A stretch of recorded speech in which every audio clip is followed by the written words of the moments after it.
Hola, hola. ¿Cómo estáis? ¿Cómo os vais? Buenas noches, buenas tardes, buenos días.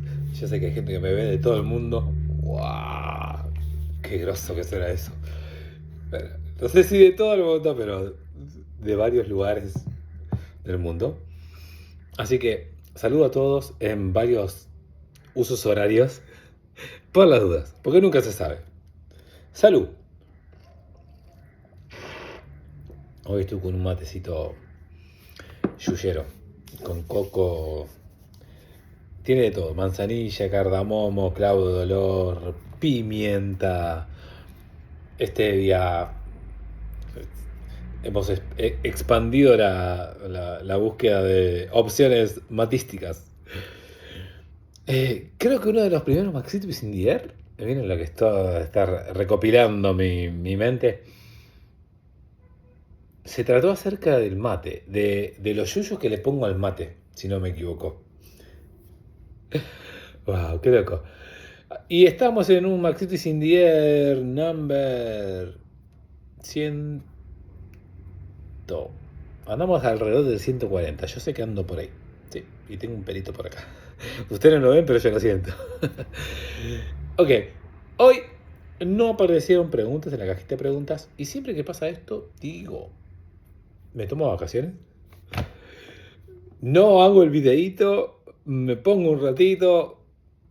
Digo, porque al menos cuando aparece una pregunta, hay alguien que está interesado en ver el video. Ok. Pero si no es ese alguien interesado en ver el video, puede ser que también haya otro alguien interesado en hacer el video. Ja, y esa es justo la situación en la que nos encontramos. Hay alguien, un Maxito, interesado en hacer este video.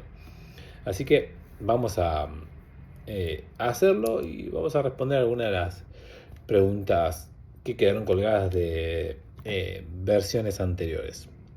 La pregunta de hoy es muy sencilla, muy cortita, más que muy sencilla. La pregunta dice, ¿qué hay después de la vida? Ok. Yo estoy vivo para empezar. O al menos estamos en un estado en el que llamamos vida. Eh, por todo esto de la Matrix y todo. Bueno, no importa. O sea, no sabemos. A esta realidad que todos estamos compartiendo en este momento, lo llamamos estar vivo. Y la pregunta viene y dice, bueno, ¿qué hay después de la vida, Maxito? Entonces, mi primera reacción es decir, bueno, yo estoy vivo, así que I don't know. Entonces, ¿cuál es el peligro de explorar estas preguntas? Caer en el dogmatismo, caer en creencias, en supersticiones, ¿por qué no? También. Así que, para responder, voy a tratar de darle un abordaje científico y el punto en el que la ciencia toca la espiritualidad. ¿Sí? ¿Por qué digo científico? ¿Se puede abordar el más allá de la vida desde la ciencia? Hoy en día sí. Eh, hace unos... Déjenme pensar. Creo que en la década del 70, si no me equivoco, unos 50 años. Primero que es un tema que...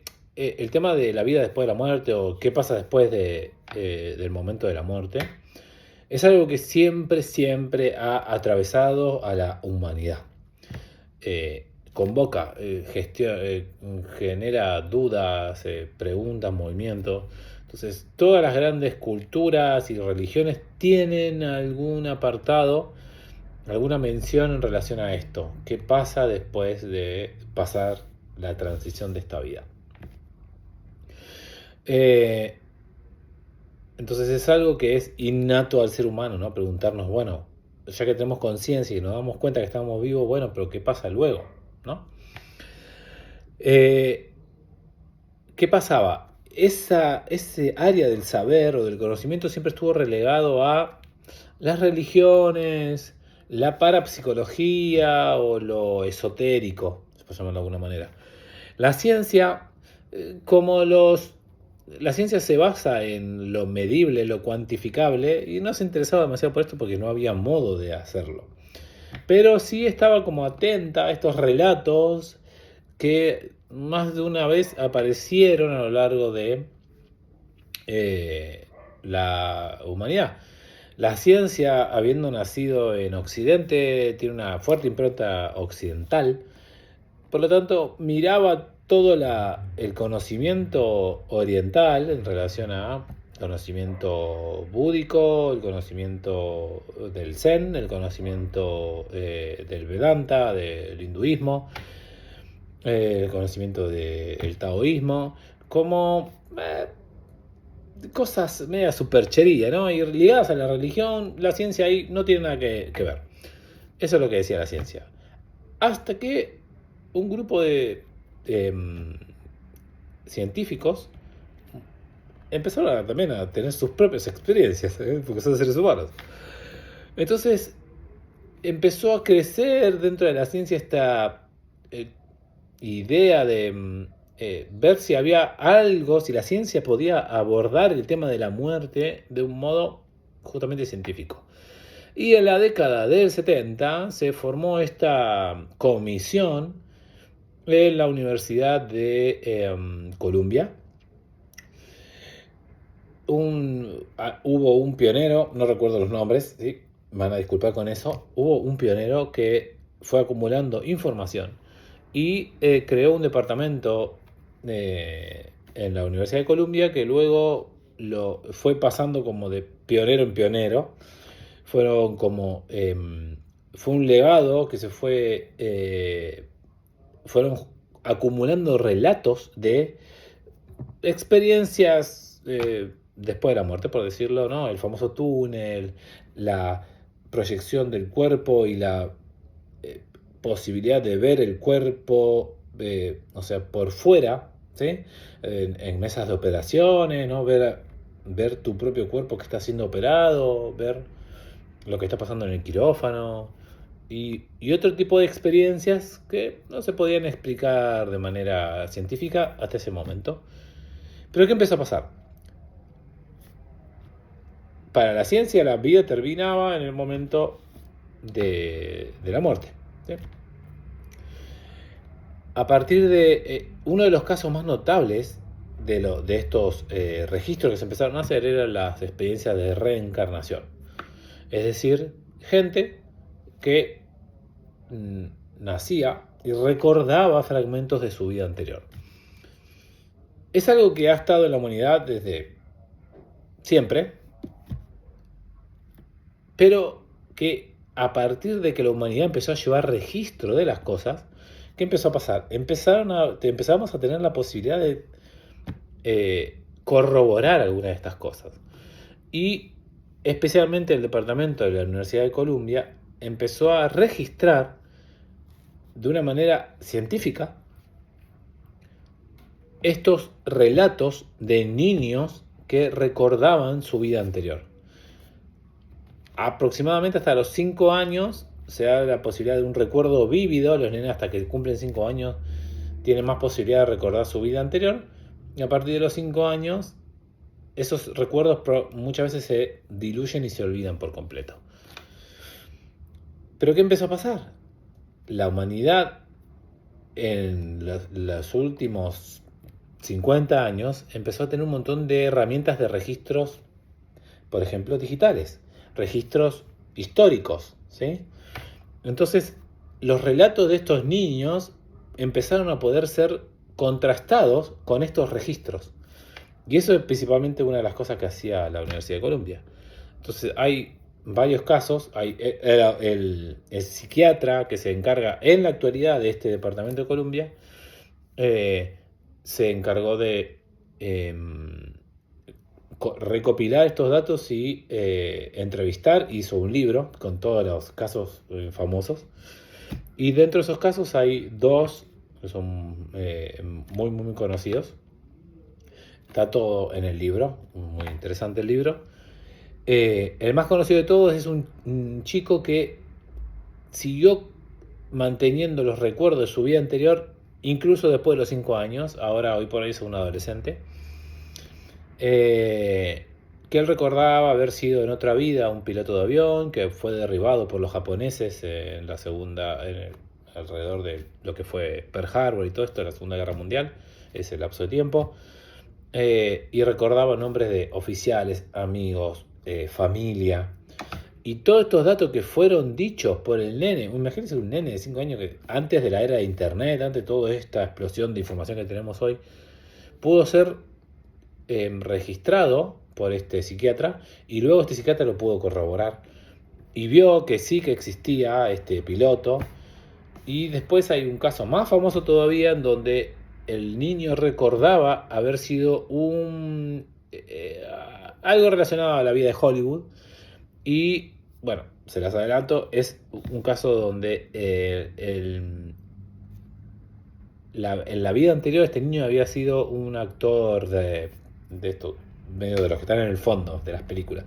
Pero habían quedado filmaciones, o sea, de la vida anterior, con posibilidad de acceder a la ex esposa y todo esto. Entonces, el niño adolescente fue encontrándose con toda esta gente, y esta gente como que la familia actual del niño con la familia previa que había tenido formaron un vínculo. Entonces está registrado en el libro. Hay un documental en Netflix que muestra algo de esto. Se llama ¿Qué pasa después de la muerte? O La vida después de la muerte, o algo así. Son 5 capítulos nomás donde lo pueden ver. Si quieren, y si no, está el libro de este psiquiatra que es súper interesante. Entonces, la ciencia ya está en condiciones de afirmar que estas cosas pasan. Hay un caso que cuentan en el libro también, que esto es un poco más spooky, porque la pregunta hoy por hoy de la ciencia está bien, hay transferencia, hay información que se transfiere desde una vida a otra vida, pero ¿qué pasa en el medio? Ese tiempo intermedio. Entonces, uno de los registros es, este niño recordaba haber el momento exacto en el que él eligió a su padre y a su madre. Es decir, él iba a nacer en esa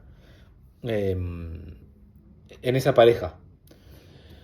Y cuando él hablaba de esto, este niño, esto está en el libro, no en el documental, él hablaba de una playa, de un momento en una playa, y lo loco fue que esta pareja había decidido, se habían ido en un viaje, y el último día antes de regresar de ese viaje, fueron a tener una cena romántica a la playa, y ese fue el día que ellos decidieron que iban a ser padres. En esa charla, en esa cena, en esa noche en la playa, ellos decidieron eso. Y fue lo que el niño relató, como que el niño decidió que ese día eligió a sus padres. Eventualmente nació y contó todo, datos de su vida anterior y de ese momento en el cual, y todo el mundo cuando habla de dónde estaban, ¿no?, en esta zona intermedia, y todos hablan de un lugar de mucha paz, de mucha tranquilidad. Supongo que cuando la ciencia siga avanzando un poco más y cada vez tengamos más registros digitales, supongo que en el futuro alguien va a decir, yo en otra vida fui Maxito. Y acá va a estar este Maxito hablando de esto, así hablándole a mi yo del futuro. Así que este es el abordaje científico. No me dio el tiempo, porque ya estoy terminando, para hablar del abordaje espiritual, pero lo lindo es que ciencia y espiritualidad hoy por hoy están conectándose de una manera que nunca antes en la historia de la humanidad había sucedido. Y en Occidente necesitamos más el dato duro, algo que en Oriente no fue necesario, pero lo lindo es que ahora podemos encontrar puntos de encuentro y conversación. Entonces, mientras tanto, no os preocupéis tanto por qué pasa después de la muerte, sino preocúpense seguro por tener una vida absolutamente plena y disfrutable. Que tengas una hermosa, consciente y bendecida noche, una hermosa, consciente y bendecida vida siempre.